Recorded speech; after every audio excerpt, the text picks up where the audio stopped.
Forgive me for drinking water from a bucket.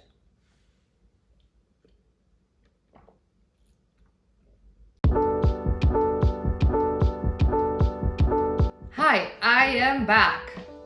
And I don't know why I'm screaming, but I am.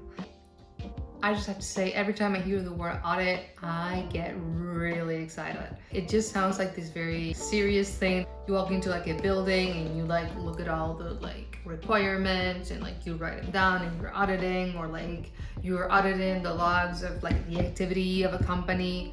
That's not the kind of audits I do. The kind of audits I do are design audits. And those are kind of the preliminary steps before you can define a design problem in the design systems space.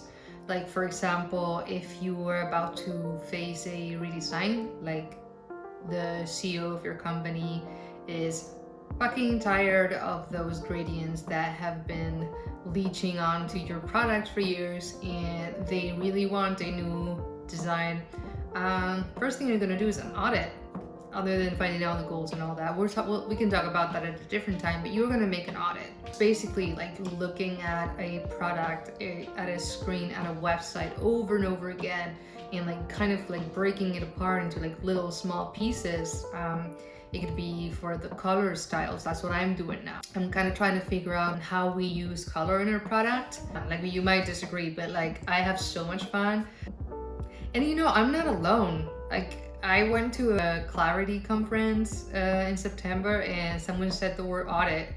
I was not the only woo girl there, I have to say. So people love audits, and audits are so hot right now. It sounds like maybe like a one-day task, but there is so many angles to look at how you use color. What is kind of a pattern, like what is custom thing, how do you group those things? So if for some text you have a blue color, but for other text you have another blue color, then which one do you choose and why?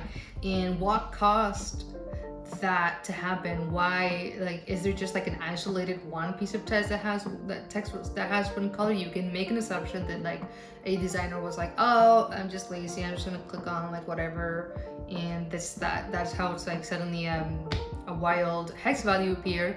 Or it can be because your color that you have set up to be the color of the text isn't meeting the requirements of everyone. And so like that's a deeper problem to look into. It's just basically like rabbit hole after rabbit hole in a rabbit hole inception.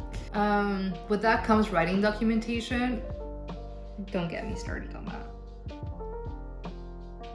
Don't get me started on that. Love reading documentation. I am one of those people who has 100 tabs open with latest like updates in the Polaris documentation, in the Atlassian like design system document. I love it, but then when I try to write it,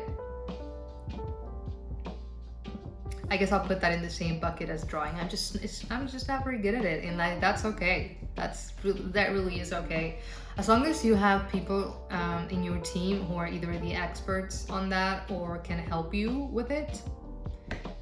It's anything but another opportunity to collaborate with someone. So not going to dwell on it, but I really wish I were better.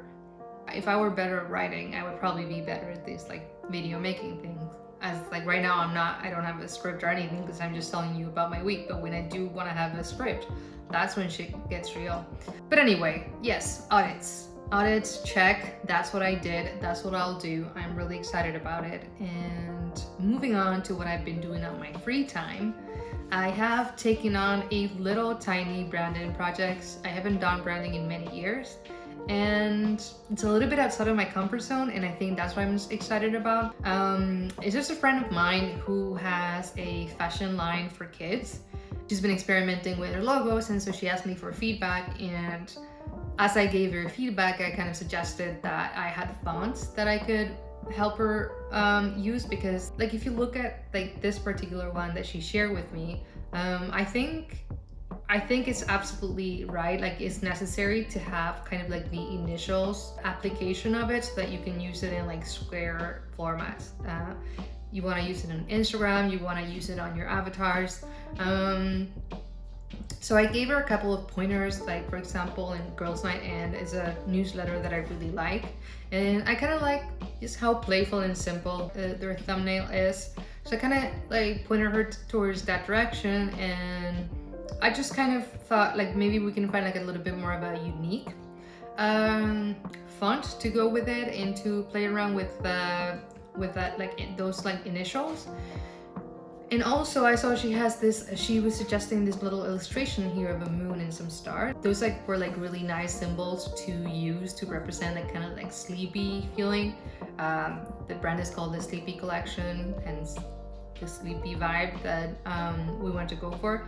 And my only feedback here is that it felt almost like an icon, and I kind of feel like this type of illustration could be more like emotional, like expressive, and it could be more like a hand-drawn thing, or like something that is a bit more like dreamy, that just makes you like feel something.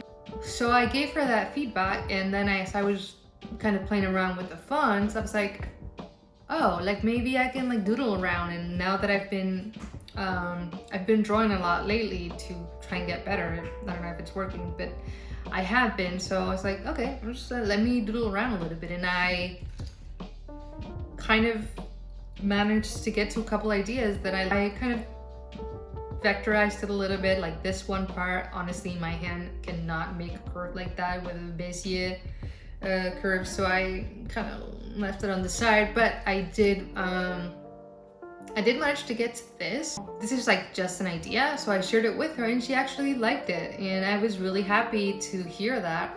And so I agreed to just kind of develop it a little bit more, make sure that you can kind of recognize it from afar, that you can like use different sizes, and the stroke is not going to get like either too thin or too thick. Just a bunch of other things that kind of make it a solid logo that you can use in your labels, you can use in social media. So that's what I'm going to be doing next. She sent over some ideas of like the color palette that she wants to go with. So yeah, maybe in my next video I'll show what the final result. I have a talk to give on March 2nd, so it's like a week and a half from now. It's like a week, pretty much a week from now. And then sometime in March, I have another talk to give in a completely different setting, different country, different kind of audience. They're both about design systems, so I figured let me just find a topic that to be the same and kind of build both talks around the same thing. But because that's not enough for me, I always have to take on more than I can chew. Config, the Figma conference, has its call for speakers open until tonight at midnight. So guess what I'm gonna be doing after filming this video? I'm gonna try and write a little essay and see if I make it. Yeah, so we'll see if that makes it in. Yeah, so that's kind of been my week. I never realized that I actually never Google how to draw things. I always see drawing or art as this like thing that you do if you have talent, and then if you don't, you do whatever, like you find something else. No, you can be bad at it and still enjoy it. Like it's fine, and you can learn things and not expect an amazing outcome, but like still enjoy the craft. So that's what I've been doing with drawing. Like I can show you, like here are a few of the like drawings I've been doing on my Procreate app, and I'm pretty happy with them. Like I just feel like I see drawing right now as like some sort of like way of autonomy. It's like getting your driver's license, which I don't have, and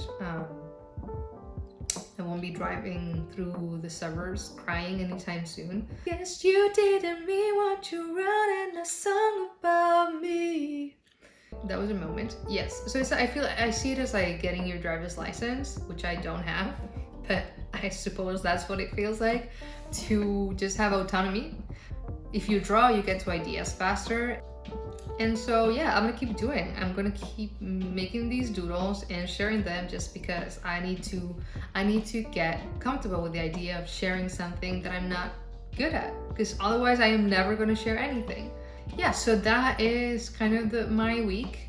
I'm gonna go try and get this talk written and hopefully edit this video as well. It's very ambitious, very ambitious.